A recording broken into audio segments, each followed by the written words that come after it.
પંજાબના ફિરોઝપુર જિલ્લામાં એક લગ્ન દરમિયાન એક દુલ્હનનું મોત થઈ ગયું, જે બાદ ઘટના સ્થળે બૂમાબૂમ થઈ ગઈ હતી. વરવધુના 7 ફેરા થયા અને દુલ્હન ટેસ પર બેઠી હતી. આ દરમિયાન દુલ્હનની તબિયત લથડી હતી અને જોતજોતામાં તેનું મોત થઈ ગયું હતું.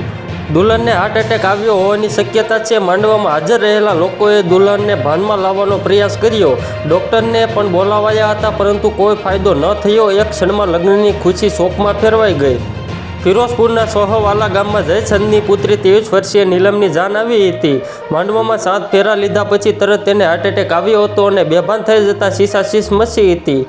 લોકો પાણી છાંટીને તેને ભાનમાં લાવવાનો પ્રયાસ કર્યો હતો. જોકે થોડી વારમાં તો તેનું મોત પણ થઈ ગયું હતું. પોતાની દુલ્હનના અચાનક થયેલા મોત બાદ વરરાજા પણ બેભાન થઈ ગયો હતો અને તેને હોસ્પિટલમાં દાખલ કરવો પડ્યો હતો. તો મિત્રો, હાલ માટે એટલું જ. ફરી મળીએ નવી અપડેટ અને નવા સમાચાર સાથે. તે પહેલાં ખાસ કરીને વિડીયોને એક લાઇક અને RTV ગુજરાતી ન્યૂઝ યુટ્યુબ ચેનલને ખાસ કરીને સબસ્ક્રાઈબ કરવાનું ભૂલતા નહીં મિત્રો.